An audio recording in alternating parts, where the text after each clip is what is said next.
পুলিশের চাকরি করে একজন নবী বিদ্বেষী জঘন্য উক্তি করেছে, এদের সম্পর্কে ইসলাম কি বলে? প্রিয় নবী সাল্লাল্লাহু আলাইহি সাল্লাম সম্পর্কে যদি কেউ কটূক্তি করে, নোংরা কোনো কথা বলে, ইসলামের বিচার, ইসলামের দণ্ডবিধিতে, ইসলামের আইনে এইরকম ব্যক্তি যদি তওবা করে ফিরে আসে, তাকে তওবার সুযোগ দেওয়ার কথা বলা আছে। যদি সে তওবা না করে, তাহলে সর্বোচ্চ চরম শাস্তি তাকে দেওয়ার নির্দেশ ইসলাম দিয়েছে। মৃত্যুদণ্ডের কথা ইসলাম দিয়ে বলেছে, এবং এরপরে পৃথিবীর কোন আলেমের কোনো ভিন্ন মত নেই। এটা হলো ইসলামিক বিচার ব্যবস্থা থাকলে ইসলাম বিচারিকভাবে তার এই মৃত্যুদণ্ড কার্যকর করবার নির্দেশ দান করে। জনগণ এদেশের বেশিরভাগ মানুষই ধার্মিক, ধর্মপ্রাণ। এদেশে মানুষের মানুষের অনেক ভুল ভ্রান্তি আছে, কিন্তু ধর্মপ্রাণ, ধর্মের বিষয়ে এদেশের মানুষের আন্তরিকতা, আবেগের ঘাটতি নাই। জ্ঞানের ঘাটতি থাকতে পারে, আমরা অনেক ক্ষেত্রে ধার্মিকতা হয়তো আমাদের আছে, কিন্তু অনেক ক্ষেত্রে ত্রুটিও আছে। আমরা দুই জায়গায় একসাথে চলতে চাই, না বুঝে না জেনে, সেরকম অনেক ঝামেলা বা ত্রুটির জায়গা আমাদের থাকতে পারে। কিন্তু এদেশের মানুষের মধ্যে ধার্মিকতা আছে বা ধর্মপ্রাণ দেশের মানুষ।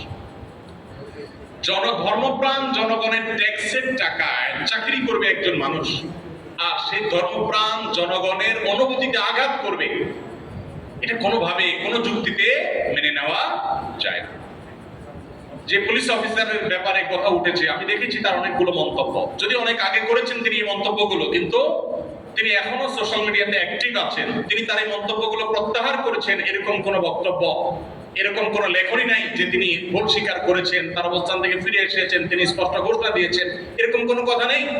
তিনি আমাদের প্রিয় নবী সাল্লাল্লাহু আলাইহি সাল্লাম সম্পর্কে, আমাদের আয়েশা রাদিয়াল্লাহু আনহা সম্পর্কে এমন জঘন্য মন্তব্য করেছেন যে এই দেশের কোন পুলিশ অফিসার, এই দেশের ধর্মপ্রাণ জনগণের ট্যাক্সের টাকায় যার চাকরি বাকরির সকল সুযোগ সুবিধা সে পায়, যার পোশাক আশাক বেতন ভাতা সবকিছু ধর্মপ্রাণ মানুষের ট্যাক্সের টাকায় হয়, সেই লোক জনগণের ট্যাক্সের টাকা খেয়ে জনগণের অনুভূতিতে, ধর্মানুভূতিতে আঘাত করা, আমাদের প্রাণের নবী সাল্লাল্লাহু আলাইহি সাল্লামের স্ত্রীকে নিয়ে, আমাদের উম্মুল মুমিনিন মুসলমানদের মা আয়েশা রাদিয়াল্লাহু আনহাকে নিয়ে কটূক্তি করবে, এটা কোনোদিনই কোনোভাবেই মুসলমান মেনে নিতে পারে না। আমরা জোরালোভাবে দাবি রাখতে চাই ঊর্ধ্বতন কর্তৃপক্ষের কাছে যে গোটা বাহিনীকে কলঙ্কিত করার মতো এরকম যে মানুষ আছে, তাদেরকে বরখাস্ত করে তাদের বিচারের মুখোমুখি করা হোক, বিভাগীয় তদন্ত করে তাদেরকে তাদের এই অপকর্মের প্রায়শ্চিত্ত তাদেরকে করতে বাধ্য করা হোক। কারণ আমরা জানি আমাদের অনেক পুলিশ ভাইরা আছে, মানুষ হিসেবে তাদের যত ভুল ত্রুটি থাকুক, অনেক পুলিশ ভাইরা আছেন ধার্মিক,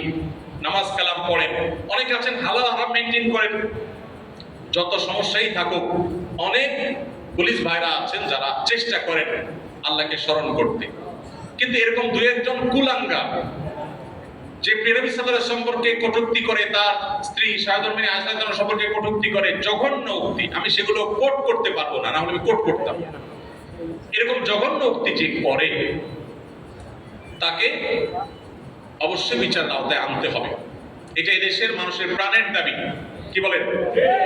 এদেশের মানুষ সবকিছু মেনে নিলেও, সবকিছু সহ্য করলেও প্রিয় নবী সাল্লাল্লাহু আলাইহি সাল্লাম অপমান কোনোদিন সহ্য করেনি। এদেশে প্রিয় নবী সাল্লাল্লাহু আলাইহি সাল্লামের অপমান সহ্য করার ইতিহাস কখনো, সবকিছু মেনে নিলেও মুসলমানরা এদেশে কখনো প্রিয় নবী সাল্লাল্লাহু আলাইহি সাল্লাম অপমান সহ্য করেনি। অতএব আমি আশা করব যে এই কুলাঙ্গারকে একজনের জন্য কেন গোটা বাহিনী তার এই কলঙ্কের দায় নিয়ে বেড়াবে, বরং তাকে উপযুক্ত শাস্তি দেওয়ার মাধ্যমে, তাকে বরখাস্ত করার মাধ্যমে গোটা বাহিনী তারা কলঙ্ক মুক্ত হওয়ার চেষ্টা করবে। অন্তত তার এই অপকর্ম, এটাকে যে তারা সমর্থন করে না, এটা তারা প্রমাণ করবে। এটা আমি আশা করি এবং জোরালোভাবে বিশ্বাস করি, এবং তাদের প্রতি সেই উদাত্ত আহ্বানও আমি রাখি যে ইমানের দাবি থেকেও এবং দেশের শান্তি শৃঙ্খলা, বিশেষ করে জনগণের যে আপনার ইমানি চেতনা আছে, সেটার প্রতি শ্রদ্ধা দেখিয়ে এটি করা উচিত। এবং আমাদের সংবিধানও কোনো মানুষের ধর্মীয় অনুভূতিতে আঘাত হানার অনুমতি আমাদেরকে দেয় না। এমনকি আমরা মুসলমানরাও অন্য কোনো ধর্মের মানুষের কোনো ধর্ম নিয়ে, ধর্মীয় ব্যক্তি নিয়ে কোনো কটূক্তি করা, নোংরা মন্তব্য করা, তাদেরকে হার্ট করতে পারে, হিট করতে পারে, এরকম কথা বলার শিক্ষা ইসলাম আমাদেরকে দেয় না। কোরআনে আল্লাহ তাআলা নিষেধ করেছেন যে তোমরা তাদের উপাস্যদেরকে গালমন্দ করো না, বা যারা উপাসনা করে আল্লাহ ছাড়া অন্য কাউকে, তাদের গালমন্দ করো না, আল্লাহ নিষেধ করেছেন। তাহলে আমরা আশা করব যে এই পুলিশ অফিসারের দৃষ্টান্তমূলক শাস্তি দেওয়া হবে যে প্রিয় নবী সাল্লাল্লাহু আলাইহি ওয়াসাল্লাম এবং আমাদের আয়েশা সম্পর্কে জঘন্য এবং নোংরা ভয়ঙ্কর ভাবে তার নিয়ে কটূক্তি করেছেন, বাজে কথা বলেছে। কি বাজে কথা বলেছে আমি সেটা মুখ দিয়ে উচ্চারণ করতে চাচ্ছি না, এই নোংরা কথাগুলো আমার মুখ দিয়ে উচ্চারণ করতে চাচ্ছি না, সোশ্যাল মিডিয়াতে আপনারা ঘাটতে দেখতে পাবেন। অতএব জনগণের ধর্মপ্রাণ জনগণের ট্যাক্সের টাকায় যার পোশাক আশাক খাওয়া দাওয়া বেতন ভাতা হয়, কত বড় নিমক হারাম হলে, কত বড় নির্লজ্জ হলে, কত বড় বেহায়া হলে সে সেই জনগণের ধর্মানুভূতিতে আঘাত খাওয়ার দুঃসাহস করে।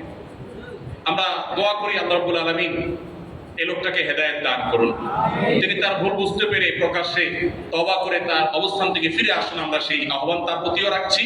আল্লাহ তাআলা আমাদের সবাইকে তওবা করার তৌফিক নসিব করুন।